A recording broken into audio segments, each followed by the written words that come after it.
नमस्कार प्रिय भक्तजनों, राधे राधे, जय श्री कृष्णा। आप सभी भक्तजनों का अभिनंदन करती हूँ अपने YouTube चैनल पर।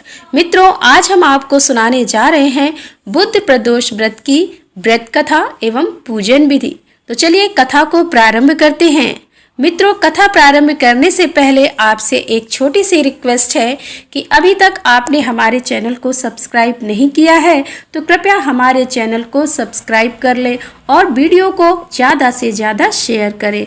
तो चलिए कथा को प्रारंभ करते हैं। यह व्रत हिंदू तिथि के अनुसार 13वें दिन यानी त्रयोदशी को होता है। त्रयोदशी अथवा प्रदोष व्रत हर महीने में 2 बार आता है, एक शुक्ल पक्ष और दूसरा कृष्ण पक्ष। इस व्रत में भगवान महादेव की पूजा की जाती है। यह प्रदोष व्रत करने से मनुष्य के सभी पाप धुल जाते हैं और उन्हें शिव धाम की प्राप्ति होती है। बुद्ध प्रदोष व्रत का महत्व जान लेते हैं। त्रयोदशी अर्थात प्रदोष का व्रत करने वाला मनुष्य सदा सुखी रहता है।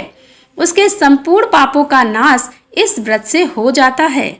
इस व्रत के करने से सुहागिन नारियों का सुहाग सदा अटल रहता है। बंदी कारागार से छूट जाता है और जो स्त्री पुरुष जिस कामना को लेकर इस व्रत को करते हैं उनकी सभी कामनाएं कैलाशपति शंकर जी पूरा करते हैं। सूत जी कहते हैं कि त्रयोदशी व्रत करने वाले को 100 गौदान का फल प्राप्त होता है। इस व्रत को जो विधि विधान और तन मन धन से करता है उसके सभी दुख दूर हो जाते हैं। इसकी पूजन सामग्री क्या है, आइए जानते हैं। धूप, दीप, घी, सफेद पुष्प, सफेद फूलों की माला, आकड़े का फूल, सफेद मिठाइयाँ, सफेद चंदन, सफेद वस्त्र, जल से भरा हुआ कलश, कपूर, आरती के लिए थाली, बेलपत्र, धतूरा, भांग, हवन सामग्री और आम की लकड़ी। बुद्ध प्रदोष व्रत की विधि क्या है। प्रदोष व्रत के दिन व्रती को प्रातः काल उठकर नित्य क्रम से निर्मित हो स्नान कर शिव जी का पूजन करना चाहिए। पूरे दिन मन ही मन ओम नमः शिवाय का जाप करें।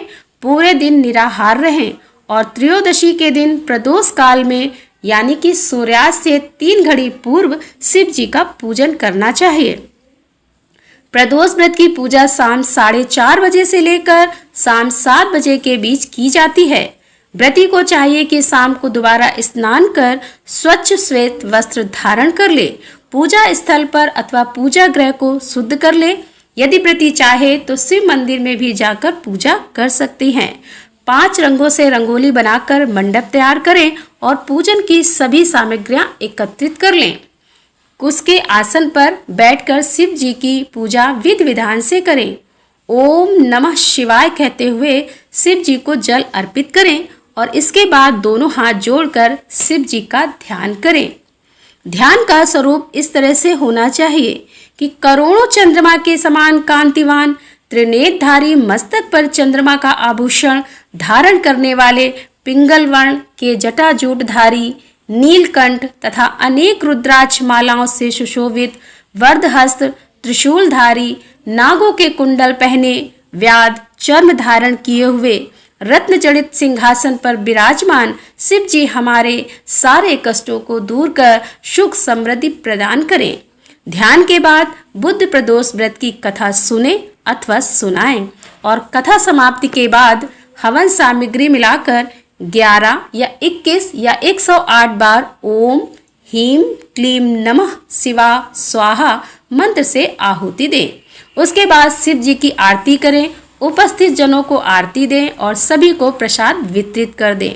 उसके बाद भोजन करें और भोजन में केवल मीठी सामग्रियों का उपयोग करें। तो चलिए सुनते हैं बुद्ध प्रदोष व्रत की कथा। सूत जी बोले, अब मैं आप लोगों को बुधवार त्रयोदशी व्रत की कथा तथा विधि विधान सुनाता हूँ।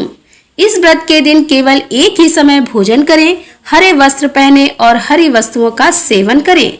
प्रातः काल उठकर नित्य क्रम से निर्मित होकर शंकर जी का पूजन धूप दीप बेल पत्र से करें। प्राचीन काल की कथा है कि एक पुरुष का नया नया विवाह हुआ था।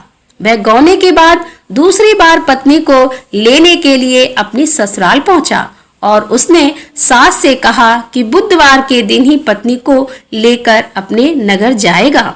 उस पुरुष के सास ससुर ने, साले सालियों ने उसको समझाने की बहुत कोशिश की कि बुधवार को पत्नी को विदा कराकर ना ले जाए, ऐसा करना शुभ नहीं होगा, लेकिन वह पुरुष नहीं माना। विवश होकर सास ससुर को अपने जमाता और पुत्री को भारी मन से विदा करना पड़ा। पति पत्नी बैलगाड़ी में चले जा रहे थे। एक नगर से बाहर निकलते ही पत्नी को प्यास लगी। पति लोटा लेकर पत्नी के लिए पीने के लिए पानी लेने चला गया। जब वह पानी लेकर लौटा तो उसने देखा कि उसकी पत्नी किसी पराये पुरुष के लाए लोटे से पानी पीकर हंस हंस कर उससे बातें कर रही है। वह पराया पुरुष बिल्कुल इसी पुरुष के शकल की सूरत जैसा ही था। यह देखकर वह पुरुष दूसरे अन्य पुरुष से क्रोध में आग बबूला होकर उससे लड़ाई करने लगा। धीरे धीरे वहां काफी भीड़ इकट्ठा हो गई। इतने में एक सिपाही भी आ गया। सिपाही ने स्त्री से पूछा कि सच सच बता, तेरा पति इन दोनों में से कौन है? लेकिन वह स्त्री चुप रही, क्योंकि दोनों पुरुष हमशक्ल थे। बीच राह में पत्नी को इस तरह चुप देखकर वह पुरुष मन ही मन शंकर भगवान जी से प्रार्थना करने लगा कि हे भगवान, मुझे और मेरी पत्नी को इस मुसीबत से बचा लो। मैंने बुधवार के दिन अपनी पत्नी को विदा कराकर जो अपराध किया है उसके लिए मुझे क्षमा करो। भविष्य में मुझसे ऐसी गलती नहीं होगी। श्री शंकर भगवान उस पुरुष की प्रार्थना से द्रवित हो गए और उसी क्षण वह अन्य पुरुष कहीं अंतर ध्यान हो गया। वह पुरुष अपनी पत्नी के साथ सकुशल अपने नगर को पहुंच गया। उसके बाद से दोनों पति पत्नी नियम पूर्वक बुधवार प्रदोष का व्रत करने लगे। तो बोलो उमापति शंकर भगवान की जय।